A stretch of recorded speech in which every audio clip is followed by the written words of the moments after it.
Mobilisation en fin de matinée devant l'hôtel de ville de Grenoble suite à une nouvelle grève dans les écoles grenobloises. Agents, ATSEM et animateurs sont appelés à cesser le travail de 11h30 à 13h30. La musicothérapie, remède contre le stress et la dépression, une association iséroise Musique en tête propose des ateliers à destination des personnes âgées. C'est un secteur qui subit la crise sanitaire de plein fouet. Les loisirs indoor. À Grenoble, une association de 20 structures s'est montée pour lancer un appel à l'aide. Bonsoir à tous et bienvenue dans ce JT du jeudi 10 décembre 2020. L'essentiel de l'actualité du Grand Grenoble, c'est toutes les heures à partir de 18h. Le déroulement de la campagne de dépistage du Covid-19 lancée par la région se précise.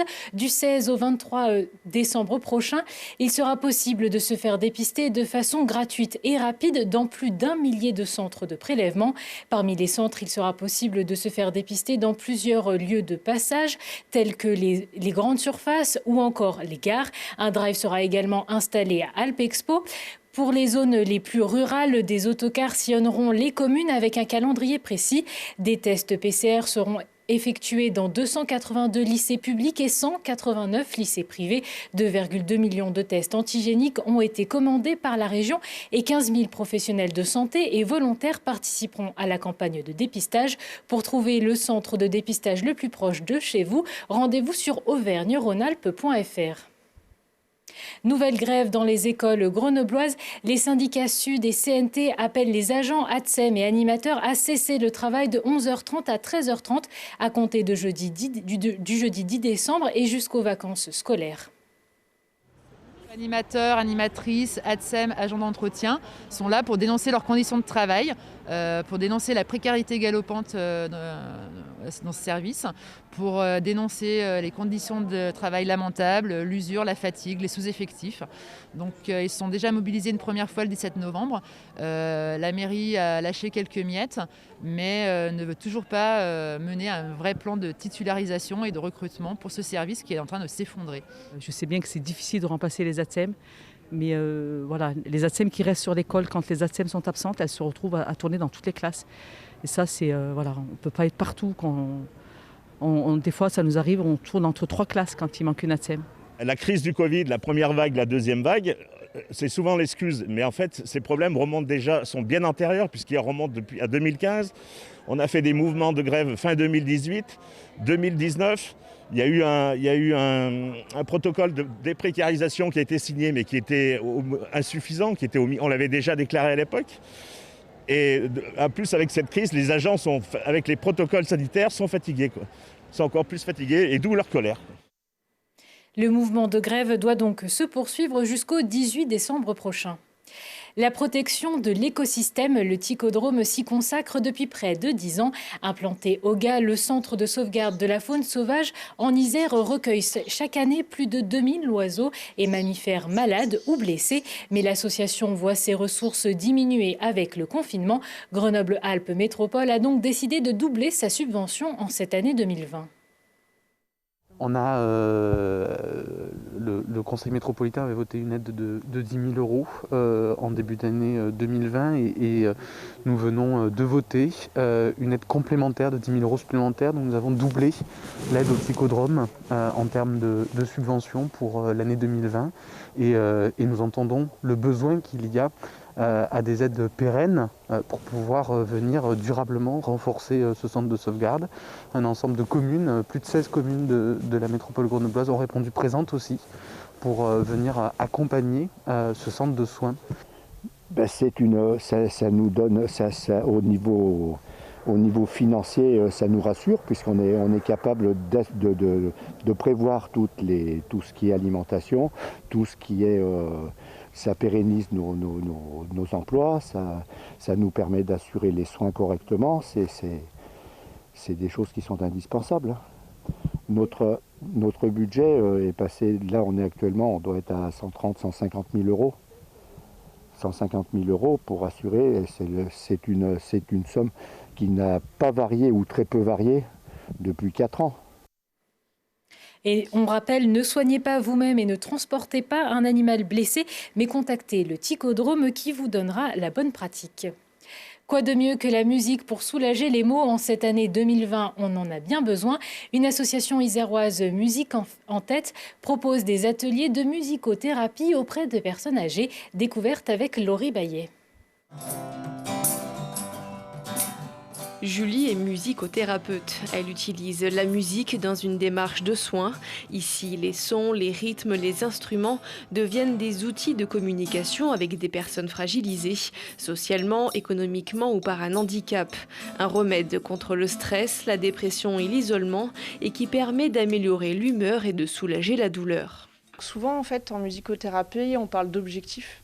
Donc tout va dépendre des personnes avec qui on va faire les séances. Donc par exemple avec des personnes aujourd'hui qui ont des troubles neurodégénératifs, ça sera pour le maintien des fonctions cognitives, le maintien aussi de tout ce qui est motricité avec l'utilisation des instruments, stimuler un petit peu la créativité. Avec les enfants, on va aussi des enfants qui ont des troubles autistiques. Essayer de développer un peu la communication, mais par le biais de l'instrument. Souvent, on appelle ça des communications non verbales. Comme ici à l'accueil de jour Les Alpins de Grenoble, les seniors battent la mesure. Les traits se détendent, les langues se délient et les souvenirs refont surface.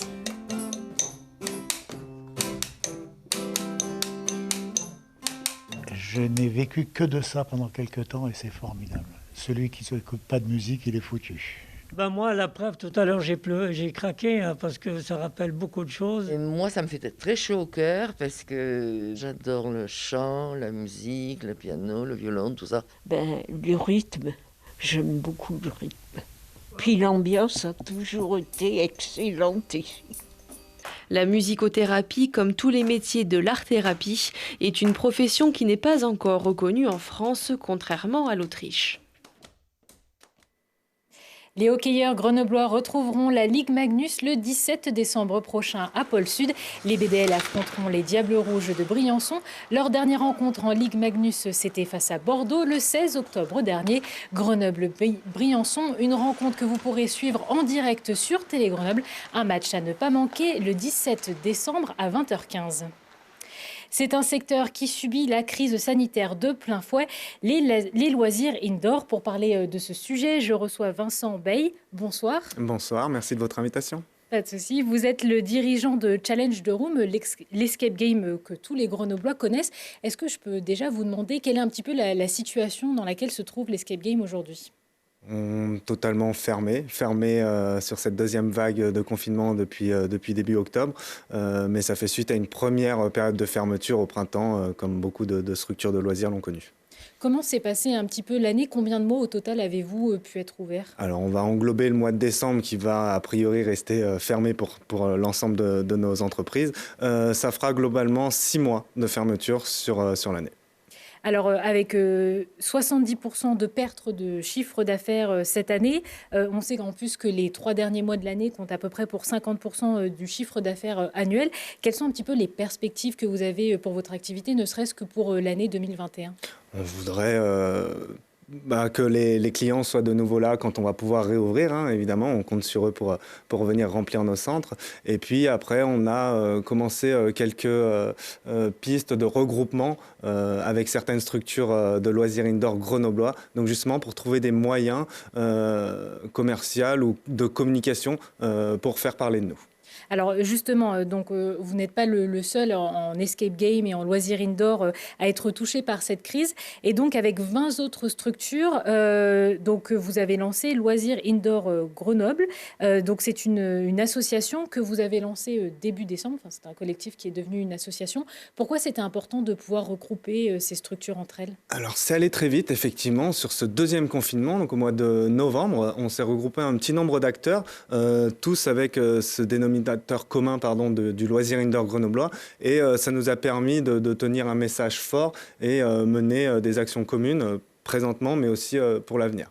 Le message fort, on a réussi à le faire passer à travers les médias. On essaye aussi d'avoir un petit peu plus de poids économique vis-à-vis des institutionnels quand on a des demandes à leur émettre. Et enfin, pour le côté associatif, c'est vraiment créer des actions communes.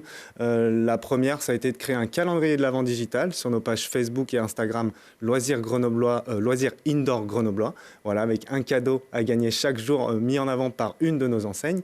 Et à la fin, le 25 décembre, on fera un gros tirage au sort parmi tous les participants pour gagner 1 000 € de dotation dans tous nos centres.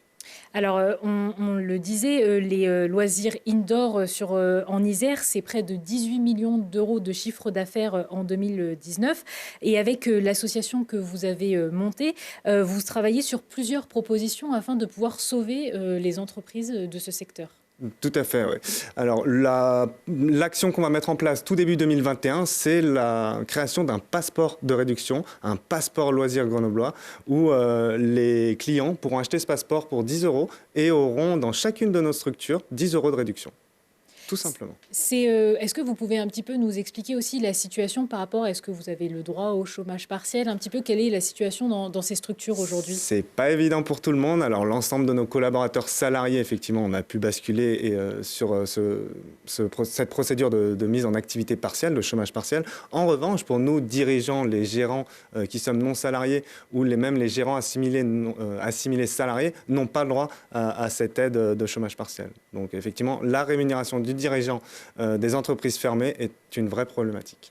Et il y a aussi le coût des loyers des locaux dans lesquels vous vous trouvez, j'imagine. Et économiquement, c'est difficile. Notre trésorerie en pâtisse, principalement à cause de nos charges locatives, effectivement. On doit les tenir malgré la non-exploitation de nos locaux.